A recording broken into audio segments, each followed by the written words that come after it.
ദൈവനാമത്തിന് മഹത്വമുണ്ടായിരിക്കട്ടെ. ഇന്ന് പകൽക്കാലത്തെ ചിന്തയ്ക്ക് ആധാരമായി ഒരു വിശുദ്ധ വേദഭാഗം തിരഞ്ഞെടുക്കുവാൻ കർത്താവ് ഞാൻ ശരണം പ്രാപിക്കുകയാണ്. 1 കൊരിന്ത്യർക്ക് എഴുതിയ ലേഖനം 15-ാം അധ്യായം അതിന്റെ 3-4 വാക്യങ്ങൾ ദയവായി വായിക്കാമല്ലോ. ക്രിസ്തു നമ്മുടെ പാപങ്ങൾക്കു വേണ്ടി തിരുവെഴുത്തുകളിൻ പ്രകാരം മരിച്ച് അടക്കപ്പെട്ട് തിരുവെഴുത്തുകളിൻ പ്രകാരം 3-ാം നാൾ ഉയർത്തെഴുന്നേറ്റ് കേഫാവിനും പിന്നെ 12 പ്രത്യക്ഷനായി എന്നിങ്ങനെ ഞാൻ ഗ്രഹിച്ചത് തന്നെ നിങ്ങൾക്ക് ആദ്യമായി ഏൽപ്പിച്ചു തന്നുവല്ലോ. Praise the lord. കൊരിന്ത്യ ലേഖനം 1 കൊരിന്ത്യർക്ക് എഴുതിയ ലേഖനം 15-ാം അധ്യായം അതിന്റെ 3-4 വാക്യങ്ങൾ വായിക്കുന്നു. ക്രിസ്തു നമ്മുടെ പാപങ്ങൾക്ക് വേണ്ടി തിരുവെഴുത്തുകൾ പ്രകാരം മരിച്ചു അടക്കപ്പെട്ടു തിരുവെഴുത്തുകൾ പ്രകാരം 3-ാം നാൾ ഉയർത്തെഴുന്നേറ്റു എന്നത്രേ ദൈവവചനത്തിൽ നാം വായിക്കുന്നത്. Price the lord. ഹല്ലേലൂയ. കഴിഞ്ഞ നാളുകളിൽ യേശുക്രിസ്തുവിന്റെ ക്രൂശീകരണത്തോടുള്ള ബന്ധത്തിൽ നാം അതിന്റെ പ്രാരംഭ സമയത്ത് യേശുക്രിസ്തുവിന്റെ ക്രൂശീകരണത്തിന്റെ കഷ്ട അനുഭവങ്ങൾ ആരംഭിക്കുന്നത് ഗെത്സമന തോട്ടത്തിൽ യേശു അനുഭവിച്ചതായ മാനസിക സംഘർഷങ്ങളും യേശു നേരിട്ടതായ മാനസിക ക്ലേശങ്ങളും അതിനുശേഷം സ്തോത്രം യേശുവിനെ കെട്ടപ്പെട്ടവനായി 5 കോടതികളിൽ മാറി മാറി വിസ്തരിച്ച കാര്യവും കഴിഞ്ഞ 2 ആഴ്ചകളായി നാം പറയാനിടയായി തീർന്നു. യേശുവിനെ വിസ്തരിച്ച അവസാന കോടതിയാകുന്ന പീലാത്തോസിന്റെ അരമനയിൽ പീലാത്തോസ് ഹല്ലേലൂയ സ്തോത്രം ഗബദ എന്ന് പറഞ്ഞ ന്യായാസനത്തിൽ ഇരുന്നു കൊണ്ട് സ്തോത്രം യേശുവിനെ ചാട്ടവാറിന് അടിച്ച് അവൻ ക്രൂശിക്കുവാൻ വേണ്ടി കൽപ്പന പുറപ്പെടുവിക്കുന്നതായി നാം കാണുന്നുണ്ട്. പ്രിയ സഹോദരങ്ങളെ, യേശുവിന്റെ ജീവിതത്തിൽ ക്രൂശുമരണത്തുള്ള ബന്ധത്തിൽ 2 പ്രത്യേകമായ സ്ഥലങ്ങളാണ് നാം കഴിഞ്ഞ 2 ആഴ്ച പ്രതിപാദിച്ചത്. 1 ഗെത്സമന തോട്ടം, 2 ഗബദ. Praise the lord. ഇന്നതിന്റെ അടുത്ത തലങ്ങളിലേക്ക് നാം കടന്നു പോകുമ്പോൾ നമ്മളിവിടെ കാണുന്നത് വേറൊരു സ്ഥലത്തിന്റെ പേരുണ്ട്. ആ വിഷയങ്ങൾ നമ്മൾ കടന്നു വരും. പ്രിയപ്പെട്ടവരെ, കഥാവായ യേശുക്രിസ്തുവിനെ 39 അടിച്ച് യേശുവിനെ ക്രൂശിക്കുവാൻ വേണ്ടി പ്രൈസ് ദി ലോർഡ് ഹല്ലേലൂയ ജനക്കൂട്ടത്തെ തൃപ്തിപ്പെടുത്താൻ ആഗ്രഹിച്ചതായ പീലാത്തോസ് എന്ന് പറഞ്ഞതായ സ്തോത്രം ഈ ന്യായാധിപൻ, അനീതിയുള്ള ന്യായാധിപൻ യേശുവിനെ ക്രൂശിക്കാൻ ഏൽപ്പിച്ചു കൊടുത്തു. യേശുവിന്റെ വസ്ത്രം നീക്കി ശുഭ്രമായ ഒരു വസ്ത്രം ധരിപ്പിച്ചുകൊണ്ട് യേശുവിന്റെ തലയിൽ മുൾമുടി ചൂടി യേശുവിന്റെ കയ്യിൽ ഒരു കോൽ കൊടുത്തു. അതിനുശേഷമായി ഹല്ലേലൂയ സ്തോത്രം അവൻ യഹൂദന്മാരുടെ രാജാവ് ജയ ജയ എന്ന് പറഞ്ഞുകൊണ്ട് യഹൂദന്മാരുടെ രാജാവിനെ പരിഹസിച്ച് അവർ യേശുവിന്റെ മുഖത്ത് കണ്ണ് മൂടിക്കെട്ടി സ്തോത്രം യേശുവിന്റെ മുഖത്ത് അടിച്ചു. അവൻ ഒരു വ്യക്തി യേശുവിന്റെ തലയിൽ, ഈ മുൾമുടി ചൂടിയ തലയിൽ മുൾമുടിയിലേക്ക് ഒരു വ്യക്തി കോലുകൊണ്ടടിച്ചു. യേശുവിന്റെ തലയിലടിച്ചു, മുഖത്ത് കന്നത്തടിച്ചു. അതിനുശേഷം നമ്മൾ കാണുന്നത് യേശുവിന്റെ മുഖത്ത് കാർക്കിച്ചു തുപ്പി. എന്നിട്ട് ഇവർ ചോദിക്കുന്ന ഒരു ചോദ്യമുണ്ട്. സ്തോത്രം, നിന്നെ ആര് തല്ലി? നിന്നെ ആരാകുന്നു ഉപദ്രവിച്ചത്? പറക എന്ന് പറഞ്ഞ യേശുവിനെ പരിഹസിക്കുന്നതായി നമുക്ക് കാണുവാൻ സാധ്യമാണ്. ഈ 39 അടിയും ഹല്ലേലൂയ സ്തോത്രം കർത്താവായ യേശുക്രിസ്തു യാതൊന്നും പ്രതിവാദ്യം പറയാതെ 39 അടിയും സ്വീകരിച്ചതിന് ശേഷമായി നമ്മൾ ഇങ്ങനെ കാണുകയാണ്, യേശുവിനെ തിരികെ വസ്ത്രം ധരിപ്പിച്ചു. ഹല്ലേലൂയ. ഇവിടം തൊട്ട് നാം ഇന്ന് കടന്നു പോകുകയാണ്. കർത്താവായ യേശുക്രിസ്തുവിനെ വസ്ത്രം ധരിപ്പിച്ചിട്ട് പച്ച മരമാകുന്ന പൈൻമരം കൊണ്ട് കുരിശ് ഉണ്ടാക്കി ആ ഭാരമേറിയ കുരിശ് യേശുവിനെ കൊണ്ട് ചുമപ്പിക്കുവാൻ ഇടയായിത്തീരുന്നു. നിങ്ങൾക്ക് കഴിഞ്ഞ ആഴ്ച ഹല്ലേലൂയ വിഷയം സംബന്ധിച്ച് നമ്മൾ പറഞ്ഞുവല്ലോ. ചാട്ടവാറിന് ഓരോ അടിയടിക്കുമ്പോഴും യേശു കർത്താവിന്റെ ശരീരത്തും ദേഹത്തും ഈ ചാട്ടവാർ വന്ന് വീണിട്ട് ആ ചാട്ടവാറിൽ ഘടിപ്പിച്ചതായ ഈയക്കട്ടികളും ലോഹത്തകിടുകളും അത് എവിടെല്ലാം വന്ന് പതിയുമോ അവിടെ നിന്നൊക്കെയും അത് തിരിച്ചു പിടിക്കുമ്പോൾ ആ തിരിച്ചു പിടിക്കുന്ന സമയത്ത് ശരീരത്തു നിന്ന് മാംസവും ശരീരത്തു നിന്ന് രക്തവും ധാരധാരയായി ഒഴുകുവാൻ ഇടയായിത്തീരുകയാണ്. ഉത്തമഗീതങ്ങൾ നാം ഇങ്ങനെ വായിക്കുന്നു, എൻ്റെ പ്രിയനോ 10,000ങ്ങളിൽ അതിസുന്ദരനാകുന്നു. 10,000ങ്ങളിൽ അതിസുന്ദരനായ കർത്താവായ യേശുക്രിസ്തുവിനെ കുറിച്ച് ആത്മാവിൽ യെശയ്യാ പ്രവാചകൻ 53-ാം അധ്യായം അതിന്റെ 2-ാമത്തെ വാക്യത്തിൽ താൻ ആത്മാവിൽ കണ്ടപ്പോൾ ഇങ്ങനെ പറഞ്ഞു, അവൻ ആഗ്രഹിക്കത്തക്കതായ യാതൊരു സൗന്ദര്യവുമില്ല, അവന് സ്തോത്രം, അവന് യാതൊരു യോഗ്യതയുമില്ലാത്ത ഒരു അനുഭവത്തിൽ എത്തിച്ചേർന്നുവെന്ന് മച്ചിഹ സങ്കീർത്തനം ആകുന്ന 22 അധ്യായത്തിലും യേശുവിനെ കുറിച്ച് പ്രതിപാദിച്ചിരിക്കുന്നതായ യെശയ്യാവിന്റെ പുസ്തകം 53 അധ്യായത്തിലും പ്രിയപ്പെട്ടവരെ നാം കാണുവാൻ ഇടയായിത്തീരും. തുടർന്ന് കർത്താവായ യേശു ക്രിസ്തുവിനെ ആളറിയാതെ വണ്ണം, യേശു ക്രിസ്തുവിനെ നോക്കിയാൽ ആളറിയാൻ കഴിയാതെ വണ്ണം യേശുവിനെ ഉപദ്രവിച്ച ഈ ജനം അവശതയിലെത്തിയ കർത്താവായ യേശു ക്രിസ്തുവിന്റെ മേൽ പച്ച പൈൻമരം, യേശു ക്രിസ്തുവിന്റെ കുരിശ്, ആ കുരിശ് യേശു ഏത് കുരിശിലാണോ തൂങ്ങുന്നത് ആ കുരിശ്, ഭാരമേറിയ കുരിശെടുത്ത് യേശുവിന്റെ തോളിൽ വെച്ച് കൊടുത്തു. ഈ പ്രിയ സ്തോത്രം സഹോദരങ്ങളെ, എൻ്റെ പ്രിയ സഹോദരങ്ങളെ, കർത്താവായ യേശു ക്രിസ്തു ഹല്ലേലൂയ സ്തോത്രം ഈ മരക്കുരിശുമായി മുൻപോട്ട് യാത്ര ചെയ്യാം. യെരുശലേമിന് പുറത്ത് തെരുവീതിയുടെ സമീപമുള്ളതായ ഗോൽഗൊത്ത എന്ന് പറഞ്ഞ സ്ഥലത്തേക്കാണ് ഇവിടെ യഹൂദന്മാർ ആ കാലഘട്ടത്തിൽ ക്രൂശുമരണത്തിന് ഏൽപ്പിച്ചു കൊടുക്കുന്നവരെ ക്രൂശിച്ചുകൊണ്ടിരുന്നത്. ആ സ്ഥലത്തിന് വേറൊരു പേരും ഉണ്ടായിരുന്നു, തലയോടിടം എന്നൊരു പേര്. തലയോടിടം എന്ന് പേരുള്ളതായ ഈ സ്ഥലത്തേക്ക്, ഇത് അന്നത്തെ പാതയുടെ സൈഡിലായിട്ടാണ് നമുക്ക് കാണുവാൻ സാധ്യമാണ്. ആ പാതയുടെ സൈഡിൽ ഹല്ലേലൂയ സ്തോത്രം തലയോടിടം എന്ന് പേരുള്ള സ്ഥലത്തേക്ക് യെരുശലേമിൽ നിന്നും കർത്താവായ യേശു ക്രിസ്തുവിനെ ഇവർ കുരിശു, ഭാരമേറി കുരിശു വെച്ചുകൊണ്ട് നടത്തിക്കൊണ്ടു പോകുകയാണ്. കർത്താവായ യേശു ക്രിസ്തു ഈ ഭാരമേറിയ പൈൻമര കുരിശ് തോളിലേറ്റു വെച്ചുകൊണ്ട് താൻ മുൻപോട്ട് നടക്കുമ്പോൾ ഒരുപക്ഷെ പലവട്ടം കർത്താവ് വീണു കാണുമായിരിക്കാം.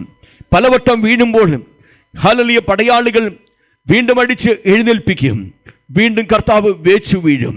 പ്രിയ കുഞ്ഞേ, കർത്താവിന് മുൻപോട്ട് പോകാൻ കഴിയാതെ വണ്ണം കർത്താവ് വേച്ചു പോയത്, ഭാരം ചുമന്നത് നീ അറിയാതെ പോകരുത്.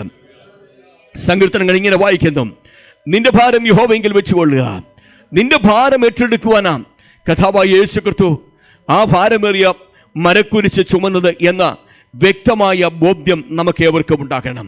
ഇങ്ങനെ ഭാരമേറിയ മരക്കുരിശും ചുമന്നുകൊണ്ട് കർത്താവായ യേശു ക്രിസ്തു മുൻപോട്ട് കടന്നു പോകുമ്പോൾ ഒരു വേള കർത്താവിന് മുൻപോട്ട് കടന്നു പോകാൻ സാധിക്കാതെ വണ്ണം താന് വീഴുവാനിടയായിത്തീരുന്ന ഒരു സാഹചര്യമുണ്ട്. ഈ സാഹചര്യത്തിൽ, ഈ സന്ദർഭത്തിൽ കർത്താവായ യേശു ക്രിസ്തുവിനെ മുൻപോട്ട് നയിച്ചുകൊണ്ടിരുന്ന പടയാളികൾക്ക് മറ്റു മാർഗമൊന്നുമില്ലാതെ വന്നപ്പോൾ അവർ ചുറ്റുപാടും വീക്ഷിക്കാനിടയായിത്തീർന്നു. അവിടെ വെച്ച് നമ്മൾ കാണുന്നത്, പ്രിയപ്പെട്ടവരെ സ്തോത്രം, അവൻ തൻ്റെ അന്നത്തെ പണി കഴിഞ്ഞ് കടന്നു വരുന്നതായ കുറേനക്കാരനായ ശീമോൻ എന്ന് പറഞ്ഞ ഒരു മനുഷ്യനെ കാണുവാൻ ഇടയായിത്തീരുക. കുറേനക്കാരനായ ശീമോനെ ഇവർ കണ്ടു കഴിഞ്ഞപ്പോൾ ഈ പടയാളികൾ യേശുവിൻ്റെ കുരിശ് ചുമക്കുവാൻ ശീമോനെ നിർബന്ധിക്കുക. ഹല്ലേലൂയ! നിർബന്ധത്തോട് പടയാളികളുടെ നിർബന്ധത്തോട് ഈ കുരിശ്, ഭാരമേറിയ മരക്കുരിശ് ഹല്ലേലൂയ ശീമോൻ തൻ്റെ ചുമലിലേക്ക് ഏറ്റെടുത്തു. പ്രിയപ്പെട്ടവരെ, സ്തോത്രം, തിരുവചനം ഇങ്ങനെ വിളിച്ചു പറയാം, ഭാരമേറിയ മരക്കുരിശ് ഏറ്റെടുത്ത ഈ ശീമോനെ സംബന്ധിച്ചിടത്തോളം അവൻ്റെ ജീവിതത്തിൽ ഹല്ലേലൂയ സ്തോത്രം അവൻ അത് നിമിത്തം അനുഗ്രഹിക്കപ്പെടുവാൻ ഇടയായിത്തീർന്നു എന്ന് ഹല്ലേലൂയ നമ്മൾ ഇങ്ങനെ വായിക്കുന്നുണ്ട്. നമുക്ക് ഒരു ഭാഗം വായിക്കാം. സ്തോത്രം, റോമ ലേഖനം 16 അധ്യായം 13 വാക്യം. പെട്ടെന്ന് വായിച്ചു പോണേ, ഞാൻ പെട്ടെന്ന് പറഞ്ഞു. കർത്താവിൽ പ്രസിദ്ധനായ രൂഫോസിനെയും എനിക്കും അമ്മയായ അവന്റെ അമ്മയെയും വന്ദനം ചെയ്യുവിൻ. Price the Lord. ദൈവവചനത്തിലേക്ക് വരുമ്പോൾ ശീമോന്റെ മക്കൾ എന്ന് പറയുമ്പോൾ ഒന്ന് അലക്സാണ്ടറും പിന്നത്തതിൽ രൂഫോസും എന്ന ദൈവവചനം നാം വായിക്കുന്നുണ്ട്, കാണുന്നുണ്ട്. അപ്പോൾ കർത്താവിന്റെ ഭാരമേറിയ മരക്കുരിശ് ചുമന്ന ശീമോനെ സംബന്ധിച്ചിടത്തോളം, ശീമോൻ അന്ന് ചുമന്നത് ഭാരത്തോടെ ആയിരുന്നെങ്കിലും, ഒരുപക്ഷെ നിർബന്ധത്തോടെ ആയിരുന്നെങ്കിലും, എന്നാൽ പിന്നത്തേതിൽ അത് നിമിത്തം ദൈവം അവന്റെ തലമുറകളെ അനുഗ്രഹിച്ചായി നമ്മൾ കാണുന്നുണ്ട്. ഹല്ലേലൂയ! യഹൂദ ചരിത്രം പഠിക്കുമ്പോൾ അവിടെ നമ്മൾ കാണുന്നുണ്ട്, അലക്സാണ്ടർ എന്ന് പറഞ്ഞ മനുഷ്യനെ പിന്നത്തേതിൽ ഒരു ഗവർണറായി നിയമിക്കുവാനിടയായി തീർന്നു. കർത്തൃ ശുശ്രൂഷയിൽ പ്രസിദ്ധനായി തീർന്ന രൂഫോസിനെ നമ്മൾ കാണുന്നുണ്ട്. പ്രിയപ്പെട്ടവരെ, കർത്താവിന് വേണ്ടി ഒരു ചുമല് എങ്കിലും, കർത്താവിന് വേണ്ടി ഒരു വിരളെങ്കിലും നിങ്ങൾ അനക്കുവാൻ തയ്യാറുണ്ടെങ്കിൽ നിശ്ചയമായും നിങ്ങൾ അനുഗ്രഹിക്കപ്പെടാതെ പോകത്തില്ല. ഹല്ലേലൂയ സ്തോത്ര. പാട്ടുകാരൻ ഇങ്ങനെ പാടിയല്ലോ, അവനാർക്കും കടക്കാരനല്ല, അവനാർക്കും ബാധ്യതയല്ല,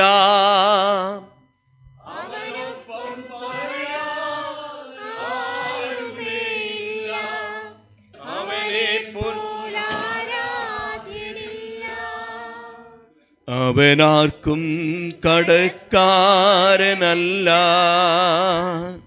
അവനാർക്കും ബാധ്യതയല്ല. അവനൊപ്പം പറയാൻ ആരുമില്ല, അവനെപ്പോൽ ആരാധ്യനില്ല.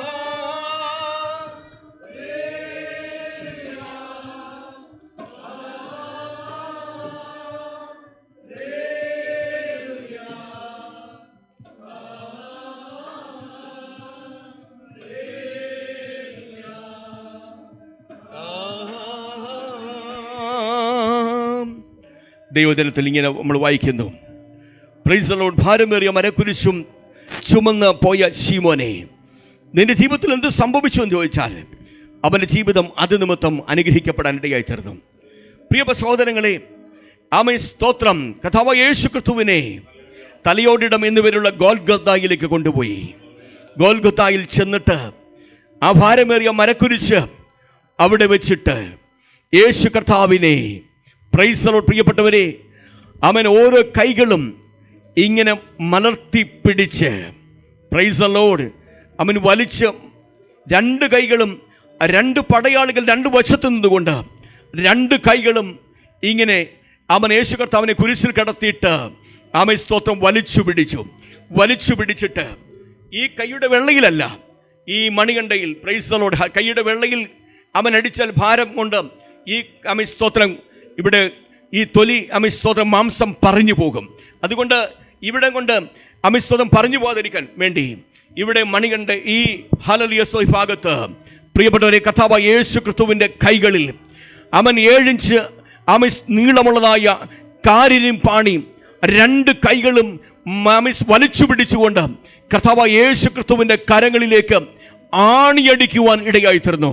കർത്താവായ യേശു ക്രിസ്തുവിൻ്റെ കാലുകൾ പിണച്ചു വച്ചിട്ട് ആ കാലുകളിലേക്ക് ആമേൻ സ്തോത്രം ഇവർ ആണിയടിക്കുവാൻ ഇടയായി തീർന്നു.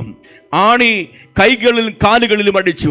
അവൻ ഇത് തിരുവെഴുത്തിൻ്റെ നിവർത്തീകരണമായിരുന്നു എന്ന് അവൻ 22-ാം സങ്കീർത്തനം രചിച്ചതായ ധന്യനായ അവൻ ഹല്ലേലൂയ ഇസ്രായേലിന്റെ പ്രഭുവായ, ഇസ്രായേലിന്റെ മധുരഗായകനായ, ഇസ്രായേലിന്റെ പ്രവാചകനായ അവൻ ദാവീദ് രചിച്ചിട്ടുണ്ട്, അവൻ എൻ്റെ കൈകളിലും കാലുകളിലും തുളച്ചു എന്ന്.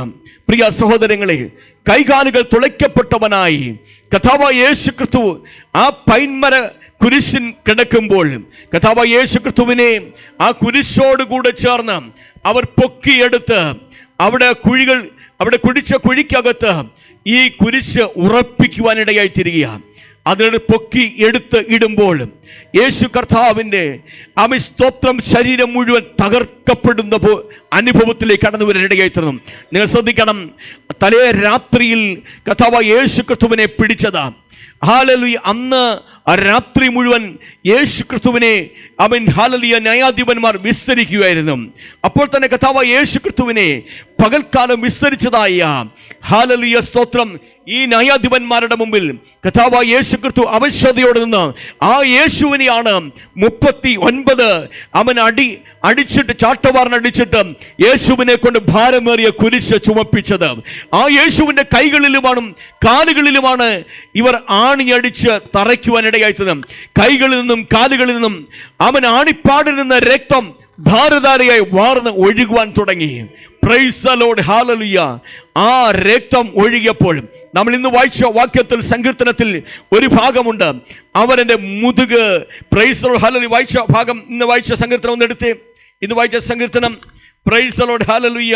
ആ സങ്കീർത്തനത്തിൽ നാം ഇങ്ങനെ വായിക്കുന്നുവല്ലോ, ഉഴുവുകാർ എന്റെ മുതുകിന്മേൽ ഉഴുതു, ഉഴുവുകാരന്റെ മുതുകിന്മേൽ ഉഴുതു, ഉഴുവുചാലുകളെ അവർ നീളത്തിൽ കീറി. നോക്കണം, അവൻ ശരീരത്തിൽ ഒരിടത്ത് പോലും കീറലുണ്ടാകുവാൻ ഇനി ബാക്കിയില്ല. ശരീരം മുഴുവൻ കീറി.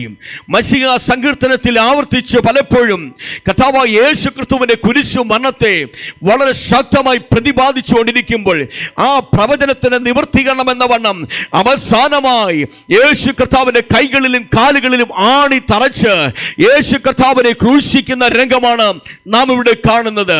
യേശു കർത്താവിനെ സ്തോത്രം ഈ ഭാരമേറിയ മരക്കുരിശിൽ സ്തോത്രം യേശു കർത്താവിനെ ക്രൂശിച്ചിട്ട് യേശു കർത്താവിനെ ആ മരത്തോടുകൂടെ ചേർത്ത് എടുത്ത് ആ കുഴിയിലേക്കിട്ട് പ്രൈസ് ദി ലോർഡ് ഹല്ലേലൂയ അത് കുഴി ഉറപ്പിച്ച് കുരിശ് ഉറപ്പിക്കുക. എന്റെ പ്രിയപ്പെട്ടവരെ, കർത്താവ് 3-ാം മണി നേരത്താണ് കർത്താവിനെ ക്രൂശിച്ചതെന്ന് ദൈവവചനം പറയുന്നു. 3-ാം മണി നേരത്ത് യേശു കർത്താവിനെ കാൽവറിയിൽ ആ ഗോൽഗത്ത മലയിൽ അവൻ യേശു കർത്താവിനെ ക്രൂശിക്കുവാൻ ഇടയായി തീർന്നു. യേശു കർത്താവിനെ 3-ാം മണി നേരം ക്രൂശിച്ചു.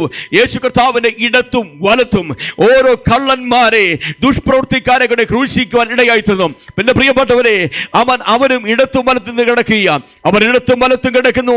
ഇതാ വഴി പോകുന്ന വഴിപോക്കലൊക്കെയും യേശുവിനെ കണ്ടിട്ട് പരിഹസിക്കുന്നു എന്നാണ് അവിടെ പറഞ്ഞിരിക്കുന്നത്. നോക്കണം, യേശു ക്രിസ്തുവിന്റെ ക്രൂശുമരണം നടക്കുന്ന സമയത്ത് പ്രൈസ് ദി ലോർഡ് ഹല്ലേലൂയ വേദപുസ്തകം പറയുകയാണ്, വഴി പോകുന്ന വഴിപോക്കൽ എന്നാണ് വിവിധ സുവിശേഷങ്ങൾ രേഖപ്പെടുത്തിയിരിക്കുന്നത്. അതുകൊണ്ടത്രേ ഞാൻ പറഞ്ഞത് ഇത് ഹല്ലേലൂയ സ്തോത്രം ഒരു വഴിയുടെ സൈഡിലായിരുന്നു എന്ന് നമുക്ക് മനസ്സിലാക്കുവാൻ സാധ്യമാണ്. പ്രിയപ്പെട്ടവരെ, സ്തോത്രം ഹല്ലേലൂയ. അവർ കർത്താവിനെ പരിഹസിക്കുക. 3 ദിവസം കൊണ്ട് ദേവാലയം പണിയുമെന്ന് പറഞ്ഞവനെ നിനക്ക് നിന്നെ തന്നെ രക്ഷിക്കാൻ കഴിയുന്നില്ലയോ എന്ന് ചോദിച്ചുകൊണ്ട് അവർ യേശു പറഞ്ഞ വാക്കുകളുടെ ആത്മീയ അർത്ഥം തിരിച്ചറിയാൻ സാധിക്കാതെ യേശുവിനെ പരിഹസിക്കുന്ന വഴിപോക്കരെ നമുക്ക് കാണുവാൻ സാധ്യമാണ്. പലപ്പോഴും പരിഹാസത്തോടും നിന്നയോടുകൂടെ കർത്താവിന്റെ സന്നിധിയിൽ ഇരിക്കുന്ന അനേക ആളുകൾ ഇന്നും ഹല്ലേലൂയ സ്തോത്ര സഭായോഗങ്ങളിൽ ഉണ്ടല്ലോ. കർത്താവിന്റെ മേശ നമ്മൾ ആചരിക്കുമ്പോൾ, യേശു ക്രിസ്തുവിന്റെ ക്രൂശുമരണം ആചരിക്കുമ്പോൾ, ഈ ക്രൂശുമരണത്തിന്റെ മുൻപാകെ ഇരിക്കുമ്പോൾ നിന്നയുടെയും ഹല്ലേലൂയ സ്തോത്രം പ്രിയപ്പെട്ടവരെ പരിഹാസത്തിന്റെ ചുവയോടുകൂടെ മനസ്സിൽ അപ്രകാരം ജീവിക്കുന്ന ആളുകൾ പലപ്പോഴും നമ്മുടെ മധ്യത്തിലുണ്ട്. വേറെ ചില ആളുകളെ കാണാൻ സാധിക്കും. നിർനിമേഷരായി അവർ നിൽക്കുക. അവർക്ക് യാതൊരു ചാഞ്ചല്യവുമില്ല.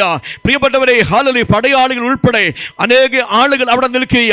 വേറെ ചിലർ യേശുവിനെ കുറ്റം പറഞ്ഞുകൊണ്ട് നീ യഹൂദന്മാരുടെ രാജാവെന്ന് പറഞ്ഞില്ലയോ എന്ന് പറഞ്ഞ് ഹല്ലേലൂയ സ്തോത്രം യഹൂദന്മാരുടെ സേവകർ അവിടെ നിൽക്കുക. Price the Lord. എന്നാൽ മാറത്തടിച്ചുകൊണ്ട് യേശുവിന്റെ അമ്മ മറിയം ഹല്ലേലൂയ അനേക സഹോദരിമാരും മാറത്തടിച്ചുകൊണ്ട് യേശുവിനെ അനുധാവനം ചെയ്ത് ഈ ഗാൽഗുത്ത മലയിലേക്ക് അവർ വന്നിട്ട് അവർ അവിടെ മാറത്തടിച്ചുകൊണ്ട് വേദനയോട് സങ്കടപ്പെട്ട് കരഞ്ഞുകൊണ്ട് അവിടെ നിൽക്കുക. ഇതിൽ ഏത് കൂട്ടത്തിലാ കുഞ്ഞെ നീ ഉള്ളത്? യേശു ക്രിസ്തുവിന്റെ ക്രൂശുമരണത്തെ ഓർമ്മിപ്പിക്കുന്ന കർത്താവിന്റെ മേശയുടെ മുമ്പിൽ ഏത് മനസ്സോടാണ് നിങ്ങൾ ഇരിക്കുന്നത്? Price the Lord. എന്റെ കർത്താവ് എനിക്ക് വേണ്ടി യാഗമായി തന്നുള്ള ചങ്കുപൊടിയുന്ന ഒരു വേദനയുടെ ഒരശ്രുകണമെങ്കിലും നിന്റെ കണ്ണിൽ നിന്ന് പൊഴിയാറുണ്ടോ? Praise the lord. Hallelujah. Amen. കഴിഞ്ഞ ആഴ്ച ദൈവത്തിനെ ശുശ്രൂഷിച്ചപ്പോൾ കണ്ണുനീർ വാർത്ത് കരയുന്നവരെ ഞാൻ എൻ്റെ അകത്ത് കണ്ടു. എന്നാൽ നിർനിമിഷരായിരുന്നവരെയും ഞാൻ കണ്ടു. പരിഹസിച്ചവരെയും കുറ്റം പറയുന്നവരെയും കാണുന്നു. പ്രിയപ്പെട്ടവരെ, സ്തോത്രം. ദയവായി മനസ്സിലാക്കണം, യേശു ക്രിസ്തുവിന്റെ ക്രൂശുമരണത്തിന്റെ മുമ്പിൽ ഈ 4 കാറ്റഗറിപ്പെട്ടവരെ നമുക്ക് കാണുവാൻ സാധ്യമാണ്. ഇതിലേത് കാറ്റഗറിയാണ് നാം എന്ന് സ്വയം ചിന്തിച്ചാൽ മതി. പ്രിയപ്പെട്ടവരെ, സ്തോത്രം ഹല്ലേലൂയ. കുരിശിൽ കിടന്ന ഒരു കള്ളൻ, ഒരു ദുഷ്പ്രവൃത്തിക്കാരനും അവൻ യേശുവിനെ ദുഷിക്കുവാൻ ഇടയായി തീർന്നു. യേശുവിനെ കുറിച്ച് ഹല്ലേലൂയ നല്ലതല്ലാത്ത വർത്തമാനം പറഞ്ഞപ്പോൾ കർത്താവായ യേശു ക്രിസ്തുവിനെ സമശിക്ഷാവധിയിൽ അകപ്പെട്ടതായ മറ്റേ ദുഷ്പ്രവൃത്തിക്കാരൻ പറയുക, നാമും ഇവനെപ്പോലെ സമശിക്ഷാവധിയിൽ അകപ്പെട്ടവരല്ലയോ, അതുകൊണ്ട് നമുക്ക് നമ്മുടെ വായെ അടയ്ക്കുവാനിടയായി തീരട്ടെ. Price the lord. ഹല്ലേലൂയ. പ്രിയപ്പെട്ടവരെ, തിരുവചനം വിളിച്ചു പറയാം, ഹല്ലേലൂയ സ്തോത്രം. അവൻ എന്നിട്ട് ദൈവത്തോട് മനസ്സാന്തരപ്പെടുന്ന ഒരു തലമാണ് നമ്മളവിടെ കാണുന്നത്. ഈ സംഭവങ്ങളൊക്കെ നടക്കുമ്പോൾ യേശു ക്രിസ്തുവിനെ കാൽവരിയിലെ കൊലമരത്തിൽ കുരിശിൽ യാഗമാക്കി തീർക്കുമ്പോൾ കർത്താവായ യേശു ക്രിസ്തു തൻ്റെ തിരുവാമൊഴിഞ്ഞുകൊണ്ട് താനെ ഹല്ലേലൂയ സ്തോത്രം താൻ പറഞ്ഞ 7 വാക്കുകൾ വിശുദ്ധ തിരുവചനത്തിൽ നമ്മൾ കാണുവാൻ സാധ്യമാണ്. അത് സംബന്ധിച്ച് ഇനിയൊരു സമയത്ത് വിശദമായി നമുക്ക് ഒരുമിച്ച് എടുത്തു പോകാം. എന്നാലും അതിൻ്റെ തിരുമൊഴികൾ നാം ഒന്ന് മനസ്സിലാക്കുവാൻ വേണ്ടി മാത്രം പറയാം. ലൂക്കോസിന്റെ സുവിശേഷം 23-ാം അധ്യായം 34-ാമത്തെ വാക്യം വായിക്കുമ്പോൾ ആദ്യത്തെ തിരുമൊഴി നമുക്ക് കാണുവാൻ സാധ്യമാണ്. എന്നാൽ യേശു, പിതാവേ, ഇവർ ചെയ്യുന്നത് ഇന്നതെന്ന് അറിയാകിയാൽ ഇവരോട് ക്ഷമിക്കണമേ. കർത്താവ് യേശു ക്രിസ്തു പറഞ്ഞ ആദ്യത്തെ തിരുമൊഴിയാ. 7 തിരുമൊഴികളാണ് വിശുദ്ധ ബൈബിളിൽ രേഖപ്പെടുത്തിയിരിക്കുന്നത്. ഒന്നാമത്തെ തിരുമൊഴി ക്രൂശിൽ കിടക്കുമ്പോൾ പറയുകയാണ്, താൻ മത്തായിയുടെ സുവിശേഷം 5-ാം അധ്യായത്തിലും ലൂക്കോസ് സുവിശേഷം 6-ാം അധ്യായത്തിലും താൻ തന്റെ ജനത്തെ പഠിപ്പിച്ചു, നിങ്ങളെ ശത്രുക്കളെ സ്നേഹിപ്പീൻ, നിങ്ങളെ ഉപദ്രവിക്കുന്നവർക്ക് വേണ്ടി പ്രാർത്ഥിപ്പീൻ, അപ്പോൾ നിങ്ങൾ സ്വർഗസ്ഥനായ പിതാവിന്റെ പുത്രന്മാരായി തീരും എന്ന് പറഞ്ഞു. ആ പറഞ്ഞ പഠിപ്പീനകത്തു നിന്നും തന്റെ ജീവിതാനുഭവത്തുള്ള ഭേദത്തിൽ ഒരു ചുവട് പോലും മാറാതെ കർത്താവായ യേശു ക്രിസ്തു അവൻ കാൽവറിയിലെ കൊലമരത്തിൽ പരമയാഗമായി തീരുമ്പോൾ യേശു ആദ്യമായി താൻ വെടിഞ്ഞതാണ്, പിതാവേ, ഇവർ ചെയ്യുന്നത് എന്തെന്നറിയാൽ ഇവരോട് ക്ഷമിക്കണമേ എന്നുള്ളത്. ഏതൊരു അഭിഷക്തനെ സംബന്ധിച്ചിടത്തോളം ആമി സ്തോത്രം, ദൈവമേ അവരോട് ക്ഷമിക്കണമേ, അവരുടെ അറിവുകേട് കൊണ്ട് പറഞ്ഞുപോയി എന്ന് പ്രാർത്ഥിക്കുവാനേ ദൈവം ഹല്ലേലൂയ ഇടയാക്കത്തുള്ളൂ. ആമേൻ, സ്തോത്രം, ഹല്ലേലൂയ. രണ്ടാമതായി ലൂക്കോസിന്റെ സുവിശേഷം 23-ാം അധ്യായം 47-ാമത്തെ വാക്യത്തിൽ രണ്ടാമത്തെ തിരുമൊഴി നാം കാണുന്നുണ്ട്. നീ ഇന്ന് എന്നോടുകൂടെ പറുദീസായിൽ ഇരിക്കും എന്ന്. ഹല്ലേലൂയ. ദുഷ്പ്രവൃത്തിക്കാരിൽ മാനസാന്തരപ്പെട്ടവൻ യേശു ക്രിസ്തു രാജാവായി വേഗം വരുമെന്നും താൻ വിശ്വസിച്ചവൻ ഇവിടെ പറയുക, നീ രാജ്യത്വം പ്രാപിച്ചു വരുമ്പോൾ എന്നെ കൂടെ ഓർത്തുകൊള്ളണമേ എന്ന് അവിടെ വെച്ച് തന്നോടൊരുമിച്ച് സമശിക്ഷയിൽ ഏറ്റതായ ക്രൂശിക്കപ്പെട്ടതായ അവൻ യേശുവിനെ പരിഹസിച്ച വ്യക്തിയെ ശാസിച്ചുകൊണ്ട് അവൻ ഈ മനുഷ്യൻ പറയുമ്പോൾ കർത്താവിന് പറയാൻ ഒരു മറുപടിയുണ്ട്. നോക്കണം പ്രിയപ്പെട്ടവരെ, പരിഹസിക്കുന്നവരും ദുഷിക്കുന്നവരും കാണും. അത് കേട്ടു നിന്ന് നീ ചിരിക്കുകയല്ല വേണ്ടത്. നീ ദൈവകൃപയുള്ള ദൈവവൈദ്യനാണെങ്കിൽ അതിനെ ശാസിക്കാൻ ഇടയാകണം. മനുഷ്യൻ പറയുന്ന നല്ലതല്ലാത്ത വാക്കുകൾ കേട്ടിട്ട് നീ അതിന് യേസ് മൂളാൻ വേണ്ടി അല്ല ഇരിക്കേണ്ടത്. ഇവിടെ ഈ കള്ളൻ എന്താ മാനസാന്തരപ്പെട്ടെന്നറിയാമോ? ഈ കള്ളൻ എങ്ങനാ അവൻ പറുദീസ അവകാശമാക്കിയെന്നറിയാമോ? അവന്റെ കൂടെ കിടന്നവൻ പറഞ്ഞ വാക്കിന്റെ മുമ്പിൽ അവൻ അതിനെ ആമീൻ പറഞ്ഞില്ല, മറിച്ച് അവൻ അവിടെ ശാസിച്ചു. നല്ലതല്ലാത്ത വാക്കുകൾ കേൾക്കുമ്പോൾ ഹല്ലേലൂയ, അഭിഷക്തനെതിരെ ഇവിടെ നല്ലതല്ലാത്ത വാക്കുകൾ പറഞ്ഞപ്പോൾ അവൻ ശാസിക്കാനിടയായി തീർന്നു. പ്രിയപ്പെട്ടവരെ, ഹല്ലേലൂയ, സ്തോത്രം. നിങ്ങളുടെ വാക്കുകൾ എത്തരത്തിലുള്ളതാ? നീ കേട്ട് വിലയിരുത്താൻ എപ്രകാരം നമുക്ക് തയ്യാറാകുന്നുണ്ട്? എത്ര പേർ അതിനെ തിരുത്താൻ തയ്യാറാകുന്നുണ്ട്? ഇല്ല എങ്കിൽ ഇന്ന് പകൽക്കാലം ഈ വചനത്തിന് മുമ്പിൽ കർത്താവായ യേശു ക്രിസ്തുവിന്റെ രണ്ടാമത്തെ തിരുമൊഴിയാ പറഞ്ഞത്, നീ ഇന്ന് എന്നോടുകൂടെ പറുദീസായിലിരിക്കും. പറുദീസ നഷ്ടമാക്കി കളയല്ലേ. പറുദീസ അവകാശപ്പെടേണ്ട നീ, പറുദീസ പ്രാപിക്കേണ്ട നീ, അവൻ സ്വർഗത്തിൽ ഇരിക്കേണ്ട നീ, സ്വർഗത്തിൽ ഇരിക്കാതെ വണ്ണം പാപത്തോട് ബന്ധപ്പെട്ടു പോയാൽ അകൃത്യത്തെയും മാലിന്യത്തെയും കണ്ടുകൊണ്ട് അവൻ നിർത്തേണ്ടടുത്ത് നിർത്താതിരുന്നു കഴിഞ്ഞാൽ അതിന് നീ യേസ് മൂളാൻ ഇടയായെത്തുന്ന നിന്റെ ജീവിതത്തിൽ നിത്യത നഷ്ടപ്പെടാൻ ഇടയായി തീരും. തിരുവചനം വിളിച്ചു പറയുകയാണ്, അവൻ ശാസിച്ചവനോട്, യേശുവേ, നീ രാജ്യത്വം പ്രാപിച്ചു മടങ്ങി വരുമ്പോൾ എന്നെയും ഓർത്തുകൊള്ളണമേ എന്ന് ഇവിടെ പറഞ്ഞതായ ആ മനുഷ്യനോട് കർത്താവ് യേശു ക്രിസ്തു പറയുക, നീ ഇന്ന് എന്നോടുകൂടെ പറുദീസായിലിരിക്കും. ഒരു മാനസാന്തരം ഇന്ന് നമുക്കുണ്ടെങ്കിൽ, ഈ കർത്താവിന്റെ മേശയുടെ മുമ്പിൽ നാം ആയിരിക്കുമ്പോൾ ഒരു മാനസാന്തരം നമുക്കുണ്ടെങ്കിൽ നിശ്ചയമായും നീ കൈവിടപ്പെട്ടു പോകത്തില്ല, കൈവിടപ്പെട്ടു പോകത്തുമില്ല. കുഞ്ഞെ, പ്രൈസ് ദി ലോർഡ്, ഹല്ലേലൂയ. ദൈവം നിന്നെ അനുഗ്രഹിക്കുക തന്നെ. മൂന്നാമത്തെ തലം നമ്മൾ വായിക്കാം. യോഹന്നാന്റെ സുവിശേഷം 19-ാം അധ്യായം 26-27 വാക്യങ്ങളിലായിട്ട് അവിടെ നമ്മൾ കാണുന്നുണ്ട്. യേശു തന്റെ അമ്മയെയും, മൂന്നാമത്തെ തിരുമൊഴി, യേശു തന്റെ അമ്മയും താൻ സ്നേഹിച്ച ശിഷ്യനും നിൽക്കുന്നത് കണ്ടിട്ട്, സ്ത്രീയെ, ഇതാ നിന്റെ മകൻ എന്ന അമ്മയോട് പറഞ്ഞു. പിന്നെ ശിഷ്യനോട് ഇതാ നിന്റെ അമ്മ എന്നും പറഞ്ഞു. ആ നാഴിക മുതൽ ആ ശിഷ്യൻ അവളെ തന്റെ വീട്ടിൽ കൈക്കൊണ്ടു. നോക്കണം, മൂന്നാമത് യേശു ക്രിസ്തു പറഞ്ഞ യേശു കർത്താവിന്റെ തിരുമൊഴി എന്ന് പറയുന്നത് രേഖപ്പെടുത്തിയിരിക്കുന്നത് തന്റെ അമ്മ തന്റെ ക്രൂശിന്റെ ചുവട്ടിൽ നിൽക്കുന്നത് കാണുമ്പോൾ വാഴ്ത്തപ്പെട്ട കർത്താവായ യേശു ക്രിസ്തു തന്റെ അവസാനമാണ് എന്ന് വ്യക്തമായി തിരിച്ചറിഞ്ഞിട്ടും ആ അവസാന സമയത്തും താന് തന്റെ അരുമ ശിഷ്യനായ സ്തോത്രം അവിടെ പേര് രേഖപ്പെടുത്തിയിട്ടില്ല എങ്കിലും യോഹന്നാൻ എന്ന് വേദപണ്ഡിതന്മാർ അഭിപ്രായപ്പെടുന്നു. ആ ശിഷ്യന്റെ നോക്കിക്കൊണ്ട് പറയുകയാണ്, ഇതാ സ്ത്രീയെ, ഇതാ നിന്റെ മകൻ. ഹല്ലേലൂയ. അടുത്ത് ആ ശിഷ്യനോട് പറയാണ്, ഇതാ നിന്റെ അമ്മ. നോക്കണം, ഹല്ലേലൂയ. അവസാന സമയത്തും തൻ്റെ കുടുംബത്തെക്കുറിച്ചുള്ള കർത്തവ്യബോധം, തൻ്റെ മാതാപിതാക്കന്മാരെ സംരക്ഷിക്കേണ്ട ആവശ്യകതയെക്കുറിച്ചുള്ളതായ ഉത്തമ ബോധം കർത്താവായ യേശുക്രിസ്തുവിൻ്റെ ഹൃദയത്തിനകത്തുണ്ടായിരുന്നു.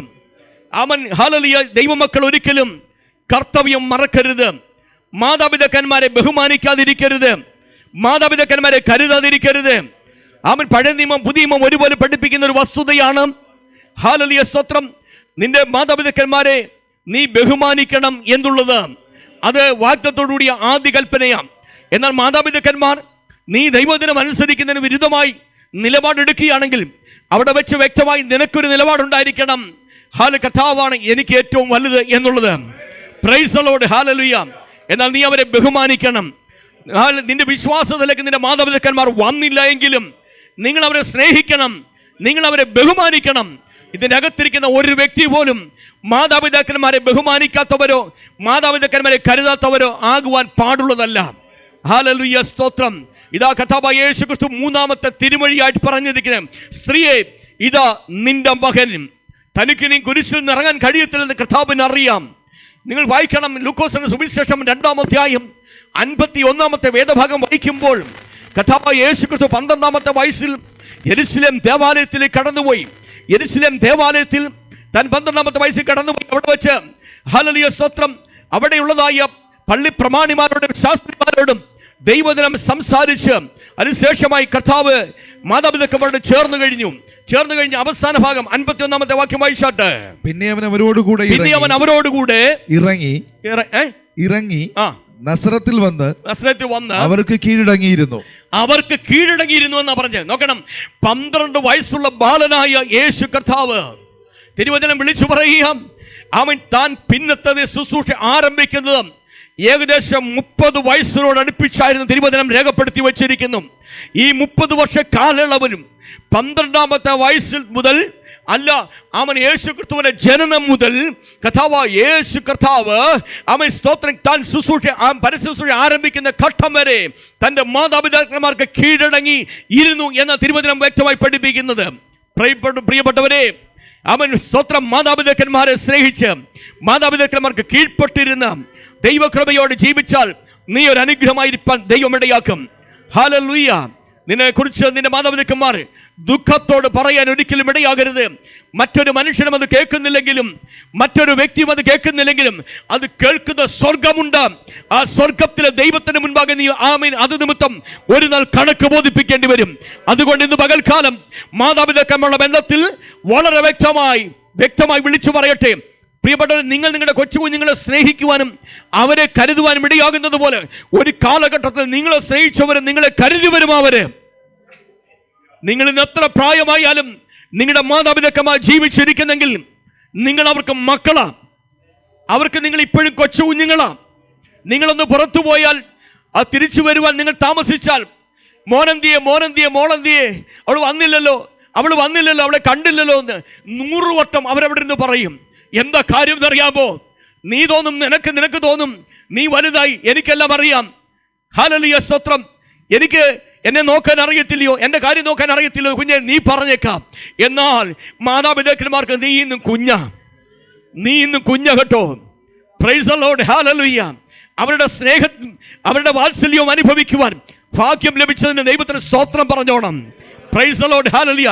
അവരെ കരുതേണ്ട വിധത്തിൽ നീ കരുതിക്കോണം, അവരെ സ്നേഹിക്കേണ്ട വിധത്തിൽ സ്നേഹിച്ചോണം, അവർക്ക് കൊടുക്കേണ്ട നന്മകൾ നീ കൊടുത്തോണം. അവരുടെ വയറ് മുറുക്കി ഉടുത്തിട്ട് അവർ നിന്നെ ഇതുവരെ കൊണ്ടുവന്നത്. ഇന്ന് നീ ഇവിടെ നിന്ന് സ്തോത്രം പറഞ്ഞ്, ഇന്ന് ഇവിടെ അന്യഭാഷ പറഞ്ഞ് ആരാധിച്ചിട്ട് അവരെ നോക്കുന്നില്ലെങ്കിൽ അയ്യോ, നിന്റെ അന്യഭാഷ കൊണ്ട് യാതൊരു കാര്യവുമില്ല. മാനസാന്തരപ്പെട്ടോണം കേട്ടോ. Praise the lord. Hallelujah. Hallelujah. 4-ാമത്തെ കർത്താവിന്റെ തിരുമൊഴികളെ കുറിച്ച് പറയുകയാണ്. മർക്കോസിന്റെ സുവിശേഷം 15-ാം അധ്യായം 34-ാം വാക്യമാണ് രേഖപ്പെടുത്തിയിരിക്കുന്നത്. എന്റെ ദൈവമേ നീ എന്നെ കൈവിട്ടത് എന്ത് എന്നർത്ഥമുള്ള ഏലോഹി ലമ്മ ശബക്തനി എന്ന് കർത്താവ് പറഞ്ഞു എന്നത്രേ അവിടെ രേഖപ്പെടുത്തിയിരിക്കും അല്ലേ? വായിച്ചു. 9-ാം മണി നേരത്തെ യേശു എന്റെ ദൈവമേ നീ എന്നെ കൈവിട്ടത് എന്ത് എന്നർത്ഥമുള്ള എലോഹി ലമ്മാ ശബക്താനി എന്ന് അത്യുച്ചത്തിൽ നിലവിളിച്ചു. പ്രിയപ്പെട്ടവരെ, ദൈവത്തിന്റെ സ്വന്തം പുത്രൻ, പ്രൈസ് ദി ലോർഡ്, ഹല്ലേലൂയ, ദൈവത്തോട് ചേർന്നിരുന്നവൻ, സ്വർഗത്തിൽ നിന്ന് ഇറങ്ങി വന്നവൻ, ഹല്ലേലൂയ, അവൻ മനുഷ്യവർഗത്തിന്റെ മുഴുവൻ പാപത്തിന്റെ ശിക്ഷയെ പിതാവായി ദൈവത്തിന്റെ മുമ്പിൽ ഏറ്റെടുക്കുവാൻ ഇടയായിത്തീർന്നു. ഒരിക്കൽ അവൻ ഇപ്രകാരം പറഞ്ഞു. യോഹന്നാന്റെ സുവിശേഷം 8-ാം അധ്യായം 29-ാമത്തെ വാക്യത്തിൽ പറയുകയാണ്, പിതാവ് എന്നെ ഒരു നാളും ഏകനായി വിട്ടിട്ടില്ല. ഞാൻ എപ്പോഴും പിതാവിന്റെ ഹിതം ചെയ്യുന്നത് കൊണ്ട് പിതാവ് എന്നെ ഒരു നാളും ഏകനായി വിട്ടിട്ടില്ല എന്ന് പറഞ്ഞു. ഹല്ലേലൂയ. വീണ്ടും ഒരിക്കൽ കർത്താവ് യേശുക്രിസ്തു പറയാം. യോഹന്നാന്റെ സുവിശേഷം 10-ാം അധ്യായം 30-ാമത്തെ വാക്യത്തിൽ നാം ഇങ്ങനെ കാണുന്നു, ഞാനും പിതാവും ഒന്നാകുന്നു എന്ന് അവിടുന്ന് പറയുകയാണ്. യോഹന്നാന്റെ സുവിശേഷം 14-ാം അധ്യായം 9-ാമത്തെ വാക്യത്തിൽ നാം ഇങ്ങനെ കാണുകയാണ്, എന്നെ കണ്ടവൻ പിതാവിനെ കണ്ടിരിക്കുന്നു. നോക്കണം, പിതാവും താനും ഒന്നാണെന്ന് പറഞ്ഞവൻ പിതാവിന്റെ ഹിതം നിറവേറ്റുവാൻ കൊണ്ട് പിതാവ് ഒരിക്കലും എന്നെ ഏകനായി വിട്ടിട്ടില്ല, പിതാവ് എന്നോടുകൂടെ എപ്പോഴും ഉണ്ടെന്ന് പറഞ്ഞവൻ. ഇതാ സ്തോത്രം, മാനവകുലത്തിന്റെ പാപങ്ങളെ മോചിക്കാൻ, മനുഷ്യരാശിയെ വീണ്ടെടുക്കുവാൻ പിതാവായി ദൈവത്തിന് മറ്റൊരു യാതൊരു മാർഗവുമില്ലാതിരിക്കെ പിതാവായി ദൈവം തന്നെ തന്റെ സ്നേഹസ്വരൂപനായ പുത്രനെ ഈ ഭൂമിയിലേക്ക് ദേഹരൂപമെടുത്ത് ഈ ഭൂമിയിലേക്ക് അയക്കുവാൻ ഇടയായിത്തീർന്നു. സകല മാനവകുലത്തിന്റെ പാപത്തിന്റെ ശിക്ഷയെ ദൈവം അവന്റെ മേൽ ആക്കി വെച്ചു. അവൻ, ഹല്ലേലൂയ, സ്തോത്രം. 2 കൊരിന്ത്യർ 5-ാം അധ്യായം 21-ാം വാക്യത്തിൽ ഇങ്ങനെ പറയുകയാണ്, മനുഷ്യ, നീ പാപം ചെയ്തതിന്റെ ഫലമായി സകല മാനവരാശിയുടെ പാപത്തിന്റെ ശിക്ഷയെ ദൈവം അവന്റെ മേൽ ആക്കി വെച്ചുവെന്ന് 2 കൊരിന്ത്യർ 5:21 വ്യക്തമായി നമ്മെ പഠിപ്പിക്കുന്നു. ഒരാൾക്ക് വായിക്കാം. പാപമറിയാത്തവനെ നാം അവനിൽ, ഓ യേശു പാപമറിയാത്തവനാ. അവനെ വിസ്തരിച്ച് 5 കോടതികൾ മാറി മാറി പറഞ്ഞു, ഇവനിൽ ഒരു തെറ്റുമില്ല എന്ന് പറഞ്ഞു. സ്തോത്രം. അവസാനം കുരിശിൽ മരിക്കുവാൻ വേണ്ടി വിധി എഴുതിയായ പീലാത്തോസ് എന്ന അന്യായമുള്ള ആ മനുഷ്യനും പറയുകയാണ്, ഇവൻ പാപം ചെയ്തിട്ടില്ല, പാപിയല്ല, പാപിയല്ല, പാപിയല്ല, ഇവന് തെറ്റൊന്നുമില്ല, മരണയോഗ്യമായി ഒന്നും ചെയ്തിട്ടില്ലെന്ന് പറഞ്ഞെങ്കിൽ ഇതാ വേദപുസ്തകം വിളിച്ചു പറയുന്നത് 2 കൊരിന്ത്യർ 5:21 പറയുകയാണ്, പാപമറിയാത്തവനായിരുന്നു എന്റെ കർത്താവായ യേശു ക്രിസ്തു. എനിക്കോ നിങ്ങൾക്കോ ഇങ്ങനെ പറയാൻ സാധ്യമായി തീരുമോ? അയ്യോ, നമ്മൾ പാപത്തിൽ ജനിച്ചവരല്ലയോ, നമ്മൾ പാപത്തിൽ ജീവിക്കുന്നവരല്ലയോ, പാപത്തിൽ മരിക്കുന്നവരല്ലയോ? പാപത്തിൽ ജനിച്ച് പാപത്തിൽ ജീവിച്ച് പാപത്തിൽ മരിക്കുന്ന എനിക്കും നിങ്ങൾക്കും രക്ഷ നൽകുവാൻ വേണ്ടി സ്തോത്രം ദേഹരൂപത്തോട് സ്വർഗത്തിലെ ദൈവം തന്നെ ഈ ഭൂമിയിലേക്ക് ഇറങ്ങി വന്നെങ്കിൽ ആ ദൈവം തന്നെ സകല മാനവരാശിയുടെയും പാപത്തിന്റെ ശിക്ഷയെ ഏറ്റെടുക്കാൻ ഇടയായിത്തീർന്നു. ഇതാ വായിക്കാം, ഒരു വേദഭാഗം നമുക്ക് വായിക്കാം. ഇപ്പോൾ വായിച്ച വേദഭാഗം തന്നെ, പാപമറിയാത്തവനെ നാം അവനിൽ ദൈവത്തിന്റെ നീതിയാകേണ്ടതിന് അവൻ നമുക്ക് വേണ്ടി പാപമാക്കി എന്ന് പറയുന്നു. നോക്കാം, അപ്പൊ പാപം ചെയ്യാത്തവനെ സർവശക്തനായ ദൈവം ദൈവത്തിന്റെ പദ്ധതി പ്രകാരം നമ്മൾക്ക് വേണ്ടി അവനെ പാപമാക്കി തീർത്തു. നമുക്ക് വേണ്ടി അവരെ പാപമാക്കി തീർത്തപ്പോൾ ദൈവം പരിശുദ്ധനാണെന്ന് ആ തിരിച്ചറിവ് എപ്പോഴും എനിക്കും നിങ്ങൾക്കും ഉണ്ടായിരിക്കണം. പരിശുദ്ധനായ ദൈവത്തിന്, പ്രൈസ് ദി ലോർഡ്, ദൈവം ഒരിക്കലും ഏകനായി വിടാത്ത യേശു ക്രിസ്തു ഇപ്പോൾ പാപിയായി സ്തോത്രം പാപിയായി നിൽക്കുന്നത് കാണുമ്പോൾ സ്തോത്രം, ദൈവം എപ്പോഴും കൂടെ ഇരുന്ന കർത്താവ്, ദൈവം എപ്പോഴും കൂടെ സ്തോത്രം ആയിരുന്ന കർത്താവ് സ്തോത്രം, ഹല്ലേലൂയ, ഇപ്പോൾ പാപം മനുഷ്യകുലത്തിന്റെ മുഴുവൻ പാപത്തെ ഏറ്റെടുത്ത് അവൻ കാണുമ്പോൾ സ്വർഗത്തിലെ ദൈവം അവൻ പരിശുദ്ധനാകൊണ്ട് പ്രാർത്ഥന കേൾക്കുവാൻ കഴിയാതവണ്, തന്റെ മുഖത്ത് സ്തോത്രം ഇവനെ കാണാതവണ് ഒരു നിമിഷത്തേക്ക് മുഖമൊന്ന് മറയ്ക്കുവാൻ ഇടയായിത്തീർന്നു. എന്റെ കുഞ്ഞേ, കർത്താവായ യേശു ക്രിസ്തുവിനെ കുറിച്ച് പറയട്ടെ, അവൻ പാപം ചെയ്തിട്ടില്ലാത്തവനാണെങ്കിലും മാനവകുലത്തിന്റെ മുഴുവൻ പാപത്തെ അവൻ ഏറ്റെടുത്തപ്പോൾ അവനോടുകൂടെ എക്കാലവും ഒരുമിച്ചിരുന്ന പിതാവായ ദൈവം തന്നെ അവനിൽ നിന്ന് മാറിപ്പോകേണ്ട ഒരു സന്ദർഭം ഒരു നിമിഷ നേരത്തേക്കെങ്കിലും ഉണ്ടായി. അവിടെ വെച്ച് കർത്താവ് കാൽവറിയിൽ കിടക്കുമ്പോൾ കർത്താവ് പറയുക, എന്റെ ദൈവമേ നീ എന്നെ കൈവിട്ടത് എന്ത്? ദൈവം ഒരു വേള എന്റെ കർത്താവിന്റെ അപേക്ഷ കേൾക്കാതെ, കർത്താവിന്റെ മുഖം നോക്കാതെ, കർത്താവിനെ ഒരു വേള സ്തോത്രം കർത്താവ് മുഖം മറച്ചെങ്കിൽ അതിന് കാരണം, ദൈവം ഒരു നിമിഷം കർത്താവിന്റെ മുമ്പിൽ വെച്ച് മുഖം മറച്ചെങ്കിൽ അതിന് കാരണം എന്താണെന്നറിയാമോ? നമ്മുടെ പാപം നിമിത്തമാ. യെശയ്യാവിന്റെ പുസ്തകത്തിൽ വരുമ്പോൾ 53-ാം അധ്യായം അതിന് 5-ാമത്തെ വേദഭാഗത്തിലേക്ക് ദൈവജനത്തിന്റെ ശ്രദ്ധ ക്ഷണിക്കുകയാ. എന്നാൽ അവൻ നമ്മുടെ അതിക്രമങ്ങൾ നിമിത്തം മുറിവേറ്റും, നമ്മുടെ അതിക്രമങ്ങൾ നിമിത്തം, നോക്കണം, എന്റെയും നിങ്ങളുടെ അതിക്രമങ്ങൾ നിമിത്തം മുറിവേറ്റും. നമ്മുടെ അകൃത്യങ്ങൾ നിമിത്തം തകർന്നുമിരിക്കുന്നു. അവൻ തകർന്നുമിരിക്കുക. നമ്മുടെ സമാധാനത്തിനായുള്ള ശിക്ഷ അവന്റെ മേൽ ആയി എന്താ തിരുവചനം പറയുന്നത്? അവന്റെ അടിപ്പിണരുകളാൽ നമുക്ക് സൗഖ്യം വന്നുമിരിക്കുന്നു. ഹല്ലേലൂയ. അവന്റെ അടിപ്പിണരുകളാൽ നമുക്ക് സൗഖ്യം. നമ്മൾ വായിച്ചു അടുത്ത ഭാഗത്തിൽ നമ്മൾ മടങ്ങി പോകുക. അഞ്ചാമതായി നമ്മൾ കാണുന്ന വസ്തുത തിരുമൊഴികൾ. യോഹന്നാന്റെ സുവിശേഷം 19-ാം അധ്യായം 28-ാം വേദഭാഗം. എനിക്ക് ദാഹിക്കുന്നു. അതിന്റെ ശേഷം സകലവും തികഞ്ഞിരിക്കുന്നു എന്ന് യേശു അറിഞ്ഞിട്ട് തിരുവെഴുത്ത് നിവൃത്തിയാകും വണ്ണം എനിക്ക് ദാഹിക്കുന്നു എന്ന് പറഞ്ഞു. എനിക്ക് ദാഹിക്കുന്നു എന്ന് കർത്താവായ യേശു ക്രിസ്തു അഞ്ചാമത്തെ തിരുമൊഴി പറയുക. അഖിലാണ്ടത്തിന്റെ ഉടയവനെ. ആമേൻ, ഹല്ലേലൂയ. ഒരു വേള നമുക്കറിയാം, യോഹന്നാന്റെ സുവിശേഷം നമ്മൾ വായിക്കുമ്പോൾ പാപിനിയായ സ്ത്രീ, ശമര്യക്കാരി സ്ത്രീ, അവൾ വെള്ളം കോരാൻ വരുന്നവരെ യേശു കിണറിന്റെ വക്കത്തിരുന്നിട്ട് ചോദിക്കുക, എനിക്ക് കുടിപ്പാൻ അല്പം വെള്ളം തരുമോ എന്ന് ചോദിച്ചു. എന്നാൽ ഹല്ലേലൂയ സ്തോത്രം, കർത്താവ് അവിടെ നിന്ന് കുടിച്ചതായി നമ്മൾ കാണുന്നില്ല. ഹല്ലേലൂയ സ്തോത്രം, ഞാൻ ജീവന്റെ ഉറവയാകുന്നു എന്ന് തിരുവനന്തപുരം കർത്താവ് യേശു ക്രിസ്തു പറയുക. എന്നിൽ വിശ്വസിക്കുന്ന ഉള്ളിൽ നിന്ന് തിരുവെടുത്ത് പറയുന്ന പ്രകാരം ജീവജലത്തിന് നദികൾ ഒഴുകുമെന്ന് കർത്താവ് യേശു ക്രിസ്തു പറയാൻ ഇടയായി തരുമോ? അങ്ങനെ ജീവന്റെ നാഥനായ കർത്താവ് ഇവിടെ ദാഹിക്കുന്നു എന്നാ പറയുന്നത്. ആമേൻ, പ്രിയപ്പെട്ടവരെ, ആമേൻ, ഹല്ലേലൂയ. തന്റെ കാൽവരിയിലെ കൊലമരത്തിൽ കിടക്കുമ്പോഴും ആത്മാക്കൾക്ക് വേണ്ടി ദാഹിക്കുന്ന കർത്താവിനെ നമുക്ക് കാണുവാൻ സാധ്യമാണ്. വേഗത്തിൽ ജനടുത്ത ഭാഗത്തിലേക്ക് കടന്നു പോകട്ടെ. 6-ാമത്തെ തിരുമൊഴി എന്ന് പറയുന്നത് യോഹന്നാന്റെ സുവിശേഷം 19-ാം അധ്യായം 30-ാമത്തെ വേദഭാഗമാണ്. അവിടെ നമ്മൾ ഇങ്ങനെ കാണുകയാണ്, വായിച്ചോട്ടെ. യേശു പുളിച്ച വീഞ്ഞ് കുടിച്ച ശേഷം നിവൃത്തിയായി എന്ന് പറഞ്ഞ് തല ചായ്ച്ച് ആത്മാവിനെ ഏൽപ്പിച്ചു കൊടുത്തു എന്നാണ് നാം അവിടെ വായിക്കുന്നത്. പ്രിയപ്പെട്ടവരെ, സ്തോത്രം, ഹല്ലേലൂയ. 6-ാമത്തെ തിരുമൊഴിയായി പറഞ്ഞിരിക്കുന്നത് നിവൃത്തിയായി എന്നാണ്. പാപങ്ങളുടെ മോചനത്തിനു വേണ്ടി ഇനി ഒരു കർമ്മവും അവശേഷിക്കാതിരിക്കുകയും ആമേൻ, സ്തോത്രം, ദൈവത്തിന്റെ പദ്ധതി പ്രകാരം ഭൂമിയിലേക്ക് ഇറങ്ങി വന്ന ആമേൻ യേശു ക്രിസ്തുവിനെ കണ്ടിട്ട് യോഹന്നാൻ സ്നാപകൻ വിളിച്ചു ലോകത്തിന്റെ പാപത്തെ ചുമന്നറിയുന്ന ദൈവത്തിന്റെ കുഞ്ഞാടെന്ന് പറഞ്ഞു. ആ കുഞ്ഞാട് അറുക്കപ്പെട്ടു. ആ കുഞ്ഞാട് പെസഹ കുഞ്ഞാട് അറുക്കപ്പെട്ടെന്ന് പൗലോസ് കൊരിന്ത്യലേഖനത്തിൽ പറയുമ്പോൾ, പ്രിയപ്പെട്ടവരെ, ആ പെസഹായുടെ സ്തോത്രം പെസഹ കുഞ്ഞാട് അറുക്കപ്പെടുമ്പോൾ ഇതാ വേദപുസ്തകം വായിക്കുക. ആമേൻ, പെസഹ കുഞ്ഞാടിന്റെ രക്തത്താൽ വീണ്ടെടുക്കപ്പെട്ട ജനമാ ആമേൻ, സ്തോത്രം, ആമേൻ, സ്വർഗീയ യെരൂശലേമിലേക്ക് യാത്ര തിരിക്കുന്നത്. സ്വർഗീയ യെരൂശലേമിലേക്ക് യാത്ര തിരിക്കുന്നതിന്റെ പ്രിയ സഹോദരങ്ങളെ, സ്വർഗീയ യെരൂശലേമിലെ യാത്രയ്ക്ക് അവൻ 400 സംവത്സരത്തെ ഇസ്രായേലിന്റെ അടിമത്ത ദേശത്തു നിന്നുള്ള വീണ്ടെടുപ്പിന് വേണ്ടി കുഞ്ഞാട് അറുക്കപ്പെട്ടെങ്കിൽ ഇന്ന് പകൽക്കാലം വിളിച്ചു പറയട്ടെ, കാൽവറിയിലെ ഗോൽഗോഥാ മലയിൽ കർത്താവായ യേശു ക്രിസ്തു അവൻ അറുക്കപ്പെട്ടവനായി കിടക്കുമ്പോൾ, കർത്താവായ യേശു ക്രിസ്തുവിന്റെ 2 കൈകളിലും കാലുകളിലും താണി തടയ്ക്കപ്പെട്ട് അവൻ കിടക്കുമ്പോൾ അവൻ പറഞ്ഞൊരു കാര്യമുണ്ട്, ഇതാ സകലതും നിവൃത്തിയായി എന്ന് വെച്ചാൽ ഇനി യാതൊന്നുമില്ല കുഞ്ഞേ. ആമേൻ, സ്തോത്രം, ഹല്ലേലൂയ. നമ്മുടെ രക്ഷയ്ക്കായി ഇനി യാതൊന്നുമില്ല.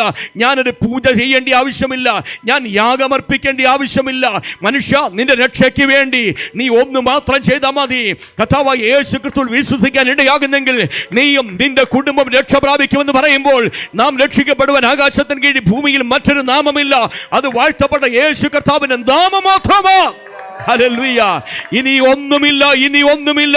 അവൻ സകലതും യേശുവിന്റെ കുരിശുമരണത്തോടെ നിവൃത്തിയായി.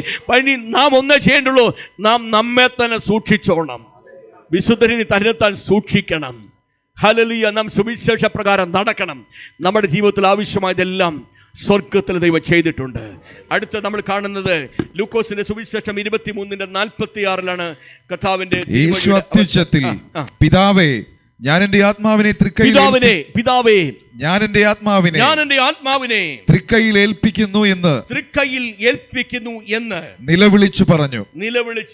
ഇത് പറഞ്ഞിട്ട് പ്രാണനെ വിട്ടു. നോക്കണം, തന്റെ പിതാവിന്റെ സന്നിധിയിലേക്ക് താൻ അല്പകാലത്തേക്ക് മാത്രം ഭൂമിയിലേക്ക് വന്ന കർത്താവായ യേശു ക്രിസ്തു ദൈവത്തിന്റെ ഹിതം നിറവേറ്റി കഴിഞ്ഞിട്ട് പിതാവുമായി ഒരു പുനഃസംഗമനം നടക്കുകയും അവിടെ വെച്ച്, പ്രൈസ് ദി ലോർഡ്, ഹല്ലേലൂയ. പിതാവിന്റെ അടുക്കിലേക്ക് ഒരു പുനഃസംഗമം. നമുക്ക് എത്ര പേർക്ക് നമ്മുടെ ദൈവത്തിൻ്റെ അടുക്കിലേക്ക് ഒരു പുനഃസംഗമത്തിന് വേണ്ടി നമുക്ക് ആഗ്രഹമുണ്ട്? നമുക്ക് എത്ര പേർക്ക് അതിനൊരു കാംക്ഷയുണ്ട്? തിരുവചനം നമ്മളിങ്ങനെ വായിക്കുന്നല്ലോ, പ്രൈസ് ദി ലോർഡ്, ഹല്ലേലൂയ. നീർത്തോടുകളിൽ ചെല്ലുവാൻ കാംക്ഷിക്കുന്നത് പോലെ യഹോവേ, എൻ്റെ ആത്മാവ് നിന്നോട് ചേരുവാൻ കാക്ഷിക്കുന്നു. ഓരോരുത്തരുടെ ഹൃദയത്തിനകത്തും, പ്രത്യേകിച്ച് വിശേഷ ഓരോ ക്രിസ്തീയ വിശ്വാസിയുടെ ഹൃദയത്തിനകത്ത് എപ്പോഴും ഉണ്ടാകേണ്ട ഒരു കാര്യമാണ് എൻ്റെ ദൈവത്തോട് ചേരുവാൻ ഒരു നല്ല മനസ്സുണ്ടായിരിക്കണം കുഞ്ഞുങ്ങളെ. Price the Lord. ഈ ലോകം നമുക്ക് ശാശ്വതമല്ല. ഈ ലോകത്തിൻ്റെ പദവികളും ലോകത്തിൻ്റെ അസ്തിത്വങ്ങളും നമുക്ക് ശാശ്വതമല്ല. ഈ ലോകത്ത് എന്തെങ്കിലും ഉണ്ടെങ്കിലോ അതെല്ലാം വിട്ടച്ച് നമ്മൾ ഒരു നാൾ പോകേണ്ടി വരും. എന്നാൽ സ്തോത്രം, അനശ്വരനായ ദൈവത്തിൻ്റെ സന്നദ്ധയിൽ നാം എത്തപ്പെട്ട് നിത്യനായ ദൈവത്തോടുകൂടെ നിത്യകാലം വാഴുവാൻ ഇടയാകണമെങ്കിൽ ഇന്ന് ഈ പകൽക്കാലം നമുക്കൊരു ചിന്തയുണ്ടായിരിക്കട്ടെ. ഹല്ലേലൂയ, സ്തോത്രം. അവനോടുകൂടെ സംഗമിക്കുന്ന ഒരു സമയം ദൈവം എനിക്ക് വേണ്ടി ഒരുക്കിയിട്ടുണ്ട്. അതുകൊണ്ട് ഭൂമിയിൽ ജീവിക്കുമ്പോൾ ബദ്ധപ്പാടോടോടണം. ഈ ഭൂമി ജീവിക്കുമ്പോൾ ഭയത്തോടോടണം. ഈ ഭൂമി ജീവിക്കുമ്പോൾ ഭയത്തോട് മുറയിലോടുകൂടെ നിന്റെ പ്രവാസകാലം കഴിക്കണമെന്ന ദൈവത്തിന്റെ വചനം നമ്മെ പഠിപ്പിക്കുന്നത് നീ മറന്നു പോകരുത്. എൻ്റെ ആത്മാവിനെ നിന്റെ പക്കൽ ഭരമേൽപ്പിക്കുന്നു. 90-ാം സങ്കീർത്തനത്തിൽ രചിച്ചതായ മോശ ഇപ്രകാരം പറയുക, കർത്താവേ, ഹല്ലേലൂയ, എൻ്റെ നാളുകളെ എണ്ണുവാൻ എനിക്ക് ബുദ്ധി ഉപദേശിക്കുമാറാകണമേ. എൻ്റെ നാളുകളെ എണ്ണുവാൻ ഓരോ ക്രിസ്തീയ വിശ്വാസികളും പറയേണ്ട ഒരു കാര്യമാ. അയ്യോ ദൈവമേ, ഞാൻ ഈ ദിവസം മരിച്ചുപോയാൽ, ഞാൻ ഈ നിമിഷം മരിച്ചുപോയാൽ ഞാൻ എന്തു ചെയ്യും? അതുകൊണ്ട് ക്രമീകരണം പ്രാപിക്കേണ്ട മണ്ഡലങ്ങളെ ക്രമീകരണം പ്രാപിക്കുവാൻ ഈ നിമിഷം ദൈവനെ സഹായിക്കണമേ. നാളുകളെ എണ്ണുവാൻ കുഞ്ഞ, നീ അടുത്ത ദിവസം നീ ക്ഷമിക്കാം, അടുത്ത ദിവസം പൊറുക്കാം, അടുത്ത ദിവസം ലഭ്യതപ്പെടാന്ന് പറഞ്ഞാൽ നിനക്ക് അടുത്ത ദിവസം കിട്ടുമെന്ന് നിനക്ക് എന്താ ഉറപ്പ്? സ്തോത്രം. 2 ദിവസങ്ങൾക്ക് മുമ്പ് ഒരു രാത്രികാലം സ്തോത്രം സുഖത്തോടും സന്തോഷത്തോടും ആഹാരം ഭക്ഷിച്ചതിന് ശേഷം ഹല്ലേലൂയ ഒരുപക്ഷെ പ്രാർത്ഥിച്ചു കാണും, ചിലർ പ്രാർത്ഥിക്കാതെ കാണും. സ്തോത്രം കിടന്നുറങ്ങിയതായ ഒരുപറ്റം ജനമല്ലയോ വയനാട്ടിൻ്റെ പ്രദേശത്ത് പ്രിയപ്പെട്ടവരെ, വലിയ കരിങ്കൽ കൂട്ടങ്ങളും മണ്ണും അവരുടെ മണ്ടയ്ക്ക് വന്ന് വീണ് ഇതാ നൂറുകണക്കിന് ആളുകൾ ഹല്ലേലൂയ മരിച്ചുവാൻ ഇടയായിട്ട് അയ്യോ എന്ന് വിളിക്കാൻ പോലും ഒരു അവസരം ലഭിക്കാതെ, ഈ ലോകത്തുനിന്ന് മരണം വഴിയായി മനസ്സാന്തരപ്പെടുന്ന ഒരു അവസരം ലഭിക്കാതെ ഈ ലോകത്തുനിന്ന് മരണം വഴി മാറ്റപ്പെട്ടു പോയെങ്കിൽ അത് എനിക്ക് വരത്തില്ലെന്ന്, അത് നിങ്ങൾക്ക് വരത്തില്ല എങ്ങനെ പറയാൻ സാധ്യമായി തീരും? സ്തോത്രം. ഇന്ന് പകൽക്കാലം മനസ്സാന്തരപ്പെട്ടോണം. കർത്താവിന്റെ മേശയുടെ മുമ്പിലേക്ക് വരുമ്പോഴും കർത്താവായ യേശു ക്രിസ്തു മാനകുലത്തിന്റെ രക്ഷയ്ക്ക് വേണ്ടി കാൽവറിയിലെ കൊലമരത്തിലേക്ക് കടക്കുവാൻ ഇടയായിത്തീരുന്ന സമയത്ത് ഒരു കാര്യം കൂടെ സംഭവിച്ച ഒരു വസ്തുതയുണ്ട്. കയ്പ് കലർത്തിയ വീഞ്ഞ് യേശുവിന് കുടിക്കുവാൻ കൊടുത്തതായി തിരുവചനം വായിക്കുന്നു. കയ്പ് കലർത്തിയ വീഞ്ഞ് കുടിക്കാൻ കൊടുത്തു. കർത്താവ് അത് രുചിച്ച് നോക്കിയാറേയും കർത്താവ് കുടിച്ചില്ല എന്ന് മത്തായിയുടെ സുവിശേഷത്തിലും മർക്കോസിന്റെ സുവിശേഷത്തിലും കാണുന്നുണ്ട്. ഈ കയ്പ് കലർത്തിയ വീഞ്ഞ് കുടിക്കാൻ കൊടുക്കുമ്പോൾ അർദ്ധ അബോധ അവസ്ഥയിലേക്ക് വരികയാണ് ഒരു വ്യക്തി. സ്തോത്രം. പ്രിയപ്പെട്ടവരെ, എന്നാൽ എൻ്റെ കർത്താവ് അബോധാവസ്ഥയിലല്ല മരണം സഹിച്ചത്. അവൻ മരണത്തിൻ്റെ കാഠിന്യവും അതിൻ്റെ പൂർണ്ണതയും ആ വേദനയും മുഴുവനും താൻ സുബോധത്തോട് സഹിച്ചു. എന്താ കാര്യം ഇതറിയാമോ? എബ്രായലേഖനം 2-9 വാക്യം പറയുക, അവൻ മരണം ആസ്വദിക്കുകയായിരുന്നു. അർദ്ധ അബോധാവസ്ഥയിൽ ഈ പ്രിയപ്പെട്ടവൻ ജീവശവം പോലെ കിടന്നല്ല കുഞ്ഞ് മരണം ഏറ്റെടുത്തത്. അവൻ മരണം ഏറ്റെടുത്തത് കൈകാലുകൾ തുളയ്ക്കപ്പെട്ടത്, അതിൻ്റെ വേദനയുടെ തീവ്രത മുഴുവൻ അവൻ അനുഭവിച്ചതാ. കാലുകളിൽ ആണിയടയ്ക്കപ്പെട്ട വേദന അവൻ അനുഭവിച്ചതാ. അങ്ങനെയാ അവൻ മരിച്ചത്. 7-ാമത്തെ തിരുമൊഴികളും പറഞ്ഞിട്ട് കർത്താവ് പറയുക, അവൻ 9-ാം മണി നേരം കർത്താവ് തൻ്റെ പ്രാണനെ വിട്ടു. ഹല്ലേലൂയ. പിറ്റേന്നാൾ ശബത്ത് നാൾ, ഒരുക്കനാൾ. ഹല്ലേലൂയ. എന്നാൽ യഹൂദന്മാരുടെ ക്രമം അനുസരിച്ച് അന്ന് ഈ hallelujah body price the lord hallelujah മരത്തിൽ വെക്കാൻ പാടുള്ളതല്ല, അവിടെ നിന്ന് ഇറക്കണമെന്ന് അവർ വന്ന് പീലാത്തോസിനോട് പറഞ്ഞു. പീലാത്തോസ് ചോദിച്ചു, അവൻ മരിച്ചോ? അവനൊരു പടയാളിയെ അയച്ചു. ആ പടയാളി ചെന്നിട്ട് പ്രൈസ് നോക്കുമ്പോൾ യേശു മരിച്ചുപോയി എന്ന് കാണുകയാണ്. യേശുവിൻ്റെ വിലാപ്പുറത്തേക്ക് വന്നിട്ട് അവൻ കുന്തം വെച്ച് കുത്തുവാനിടയായി തീർന്നു. ഈ കുന്തം വെച്ച് വിലാപ്പുറത്ത് കുത്തിയപ്പോൾ ഇവിടുന്ന് ചോരയും രക്തവും പ്രൈസ് ദി ലോർഡ് ഹല്ലേലൂയ ചോരയും വെള്ളവും ഒഴുകുവാനിടയായി തീർന്നു. അവൻ മരിച്ചുപോയി എന്ന് കണ്ടു. അവനെ പിന്നെ അവിടെ വിട്ടു. അതിനുശേഷമായി ജീവനോടിരിക്കുന്ന 2 ആ ക്രൂശിക്കപ്പെട്ടവരെ യേശുവിന് ഇടത്തും വലത്തും കിടക്കുന്നവരെയും ചെന്നപ്പോൾ ജീവനോടിരിക്കുന്ന കണ്ടിട്ട് അവരുടെ കാലുകൾ ഒടിക്കുവാനിടയായി തീർന്നു. എന്നാൽ എൻ്റെ യേശു കർത്താവിൻ്റെ കാലുകളൊന്നും ഒടിച്ചില്ല. ആമേൻ. സങ്കീർത്തനങ്ങൾ 34 അധ്യായത്തിൽ ഹല്ലേലൂയ തിരുവചനം വ്യക്തമായി വിളിച്ചു പറഞ്ഞു, അവന്റെ അസ്ഥികൾ ഒന്നും ഒടിഞ്ഞില്ല എന്ന് തിരുവചനം പറയുന്ന ആ വചനത്തിൽ നിവൃത്തികരണം. അവൻ അസ്ഥികളെ ഒടിക്കുവാൻ ശത്രുവിനെ ദൈവം അനുവദിക്കാതെ അതിനു മുമ്പ് എൻ്റെ ദൈവം തമ്പുരാൻ പ്രൈസ് ദി ലോർഡ് ഹല്ലേലൂയ മരണമേറ്റ് തൻ്റെ ആത്മാവിനെ ദൈവത്തെങ്കിലും കൊടുക്കാനിടയായി തീരുകയാണ്. പ്രിയ സഹോദരങ്ങളെ, ഇന്ന് പകൽക്കാലം അവന്റെ മരണം കണ്ടതായ ശതാധിപൻ വിളിച്ചു പറഞ്ഞൊരു ഭാഗമുണ്ട്. ഇവൻ സാക്ഷാൽ ദൈവത്തിന്റെ പുത്രനാകുന്നു. ഈ വചനം ഇത്രയും നേരം പറഞ്ഞു കേട്ടിട്ടും നിന്റെ ഹൃദയത്തിനകത്ത് ഇങ്ങനെ ഒരു ബോധ്യം വന്നിട്ടുണ്ടോ? ഇവൻ സാക്ഷാൽ അവൻ സ്തോത്രം ദൈവപുത്രനാകുന്നെന്ന് അവന്റെ മരണം കണ്ട സ്തോത്രം റോമൻ പടയാളികളുടെ ശതാധിപൻ വിളിച്ചു പറഞ്ഞെങ്കിൽ കുഞ്ഞെ, നിന്റെ ഹൃദയത്തിനകത്ത് അലിവുണ്ടാകാത്തതെന്താ? ഇവൻ സാക്ഷാൽ ദൈവപുത്രനാകുന്നു. ഹല്ലേലൂയ. കർത്താവായ യേശു ക്രിസ്തു അവിടെ വെച്ച് അവൻ സ്തോത്രം യേശുവിൻ്റെ ബോഡി ഇറക്കിക്കൊണ്ടുവന്നു. വേഗത്തിൽ ഞാൻ പറഞ്ഞവിടങ്ങി അവസാനിപ്പിക്കുക. അരിമത്യക്കാരനും തിരുവചനത്തിൽ 3 സുവിശേഷങ്ങളിൽ വളരെ വ്യക്തമായി തിരിച്ചും ഹല്ലേലൂയ പറഞ്ഞ് വളരെ വ്യക്തമായി ഓരോ സുവിശേഷം പറഞ്ഞിരിക്കുന്ന ഭാഗമാണ്. അരിമത്യക്കാരനായ ജോസഫ് എന്ന മനുഷ്യൻ, അവൻ ഹല്ലേലൂയ ദൈവരാജ്യത്തെ കാത്തിരുന്നവനായിരുന്നു. അവൻ യേശുവിൻ്റെ ശിഷ്യനായിരുന്നു. അവൻ ധനവാനായിരുന്നു. അവൻ ഹല്ലേലൂയ മന്ത്രി പദവിയിലുള്ള മനുഷ്യനായിരുന്നു. എന്നാൽ അവൻ സ്തോത്രം പീലാത്തോസിന് അരികെ ചെന്നിട്ട് യേശുവിൻ്റെ ശരീരം ചോദിക്കാനിടയായി തീരുകയാണ്. അവൻ തനിക്ക് വേണ്ടി താൻ വെട്ടിവെച്ചതായ സ്തോത്രം പാറയിൽ താൻ വെട്ടിവെച്ച്, അന്ന് ഗുഹയിൽ ഇന്ന് കാണുന്ന ശവക്കലറകളല്ല അന്നുണ്ടായിരുന്നത്. ഗുഹ ഉണ്ടാക്കിയിട്ട് ഗുഹയ്ക്കകത്ത് പുറത്തൊരു കല്ലായിരുന്നു വെച്ചിരുന്നത്. ആ ഗുഹയ്ക്കകത്ത് പാറയുടെ ഇടയ്ക്ക് ഗുഹയ്ക്കകത്ത് തനിക്ക് വേണ്ടി താൻ വെട്ടിയ ആ കല്ലറയ്ക്കകത്ത് യേശുവിൻ്റെ ബോഡി കൊണ്ടുവയ്ക്കുക. യേശുവിൻ്റെ ബോഡി വയ്ക്കുമ്പോൾ ഈ മനുഷ്യൻ്റെ കൂടെ ഒരാളൂടെ ഉണ്ട്. അതാരാന്നറിയാമോ? യോഹന്നാൻ സുവിശേഷം വ്യക്തമായി വിളിച്ചു പറയുന്നു, പ്രൈസ് ദി ലോർഡ് ഹല്ലേലൂയ.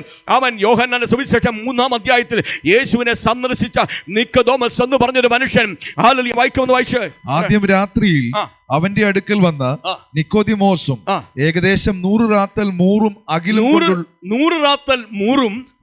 കൊണ്ടുവന്ന് ഒരു കൂട്ട് കൊണ്ടുവന്ന് യേശുവിന്റെ ശരീരത്തിൽ വെച്ച് അത് പൊതിയാനിടയായി തീരുക. കുഞ്ഞേ, സ്തോത്രം, ഹല്ലേലൂയ. നിക്കോദോമസ് നഷ്ടപ്പെട്ടു പോയെന്ന് പറയുന്ന ഒത്തിരി പേര് കാണുമായിരിക്കും. എന്നാൽ നിക്കോദോമസിന് ഒരു ശുശ്രൂഷ ഉണ്ടായിരുന്നു.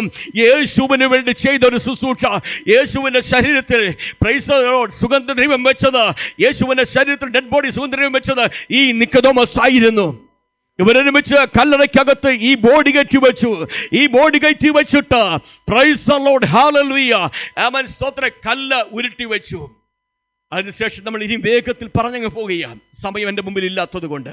പത്രോസിന്റെ ലേഖനം വിളിച്ചു പറയുന്നു, ആമേൻ സ്തോത്രം ആത്മാവിൽ അവൻ ചെന്ന് ആമേൻ സ്തോത്രം പാതാളത്തിൽ അവൻ അന്ന് ആയിരുന്ന ആത്മാക്കളോട് നോഹയുടെ കാലം മുതൽ രക്ഷിക്കപ്പെടാതെ തിരുവചനത്തോട് അനുസരണക്കേട് കാണിച്ചവരോട് അവൻ സുവിശേഷം അറിയിക്കുവാനിടയായി തീർന്നു. അങ്ങനെ മരിച്ചവരോടും ജീവിച്ചവരോടും സുവിശേഷം അറിയിച്ചവൻ എൻ്റെ കർത്താവായ യേശു ക്രിസ്തുവാ. Praise the lord hallelujah, hallelujah. അതിനുശേഷമായി 3-ാം നാൾ അവൻ ഉയർത്തെഴുന്നേൽക്കും നമ്മൾ കാണുന്നുണ്ട്.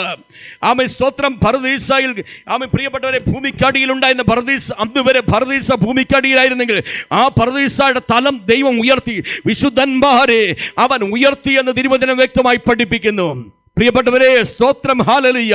അതിനുശേഷമായി ആശ്ചര്യമായി അവനെ സ്നേഹിച്ച അവന്റെ മുമ്പിൽ കരഞ്ഞതായ ആ സഹോദരിമാരുടെ അടുക്കിലേക്ക് അവൻ കർത്താവ് ചെല്ലുകയാണ്. അതിനുശേഷം 12 ശിഷ്യന്മാരുടെ അടുക്കിലേക്ക് ചെല്ലുകയാണ്. പിന്നെ അവൻ 500-ലധികം ശിഷ്യന്മാർക്ക് പ്രത്യക്ഷമാകുക.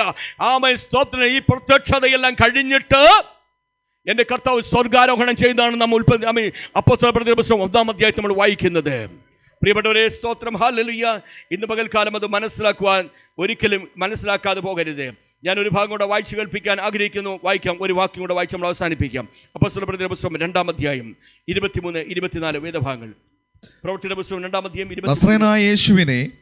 നസ്രനായ യേശുവിനെ ദൈവം തന്റെ സ്ഥിരനിർണയത്താലും മുന്നറിവിനാലും ഏൽപ്പിച്ചിട്ട് നിങ്ങൾ അവനെ അധർമ്മികളുടെ കയ്യാൽ തറപ്പിച്ചു കൊന്നു. ആമേൻ സ്തോത്രം, കുരിശിൽ തറപ്പിച്ച് കൊന്നു. ദൈവമോ മരണപാശങ്ങളെ അഴിച്ചിട്ട് അവനെ ഉയർത്തെഴുന്നേൽപ്പിച്ചു. ഇന്ന് പകൽക്കാലം ആമേൻ സ്തോത്രം, മരണപാശങ്ങളെ അഴിച്ചിട്ട് എന്റെ കർത്താവിനെ ഉയർത്തെഴുന്നേൽപ്പിച്ചു എന്ന് അപ്പോസ്തലന്മാർ സാക്ഷി പറഞ്ഞെങ്കിൽ, ഇതാ അവൻ യേശുവിന്റെ കല്ലറ കാണാൻ അതിരാവിലെ ഓടിയ സഹോദരി പറയുക, പ്രൈസ് ദി ലോർഡ്, ഹല്ലേലൂയ. അവന്റെ കല്ലറ തുറന്നിരിക്കുന്നു. അവൻ എവിടെ പോയി? അവനെ എവിടെ കൊണ്ടുവച്ചു? അപ്പോൾ ദൂതൻ വിളിച്ചു പറയുക, ഹല്ലേലൂയ, ജീവനുള്ളവനെ മരിച്ചവരുടെ ഇടയിൽ അന്വേഷിക്കുന്ന എന്ത്? പ്രിയപ്പെട്ടവരെ, അവൻ ഉയർത്തെഴുന്നേറ്റെന്ന് ദൂതൻ സാക്ഷി പറഞ്ഞു. പ്രിയപ്പെട്ടവരെ, എന്റെ കർത്താവ് ഉയർത്തെഴുന്നേറ്റ ദൈവമാ. ഹല്ലേലൂയ. അപ്പോസ്തലപ്രവൃത്തിയുടെ പുസ്തകത്തിൽ ആമേൻ സ്തോത്രം ഇങ്ങനെ വായിക്കുന്നുണ്ട്. ദൂതന്മാർ സാക്ഷി പറയുക, നിങ്ങൾ അവനെ കണ്ടതുപോലെ തന്നെ, അവൻ ഉയർത്തെഴുന്നേറ്റ് കണ്ടതുപോലെ തന്നെ, അവൻ സ്വർഗ്ഗാരോഹണം ചെയ്ത് കണ്ടതുപോലെ തന്നെ അവൻ വീണ്ടും വരുമെന്ന് പറയുക. പ്രിയപ്പെട്ടവരെ, ദൂതന്മാർ ആവർത്തിച്ച് സാക്ഷി പറഞ്ഞു, എന്റെ യേശു ഉയർത്തെഴുന്നേറ്റു, എന്റെ യേശു സ്വർഗ്ഗാരോഹണം ചെയ്തു. ദൂതന്മാർ വിളിച്ചു പറഞ്ഞു, അവൻ വേഗം വരും. ഇതാ ദൈവസഭ പറയുകയാണ്, ആമേൻ കർത്താവേ, നീ വേഗം വരുമാറാകണമേ. ദൈവസഭയുടെ പ്രാർത്ഥന, യേശു വേഗം വരണമെന്ന കർത്താവ് യേശു ക്രിസ്തു വെളിപ്പാട് പുസ്തകം പറഞ്ഞിരിക്കുക, ഞാൻ വേഗം വരുന്നു എന്ന് പറഞ്ഞിരിക്കുന്നു. ഇന്ന് പകൽക്കാലം വിളിച്ചു പറയട്ടെ, വേഗം വരുന്നവനെയാ ഈ പകൽക്കാലം നാം ഒരുമിച്ച് ആരാധിക്കുന്നത്. അവന്റെ വരവിന് വേണ്ടി നീ ഒരുങ്ങിയിട്ടുണ്ടോ? അവന്റെ വരവിനെ ഓർമ്മിപ്പിക്കുന്ന കർത്താവിന്റെ മേശ നമ്മുടെ മുൻപിൽ ഇരിക്കുമ്പോൾ ഈ മേശയിലേക്ക് കരന്നിട്ടത്തക്കവണ്ണം ജീവിതത്തെ ക്രമീകരിക്കുവാൻ ഇന്ന് പകൽക്കാലം ഇടയാക്കുമാറാകട്ടെ. ഹല്ലേലൂയ. കണ്ണുകളെ നമുക്ക് അടയ്ക്കാം.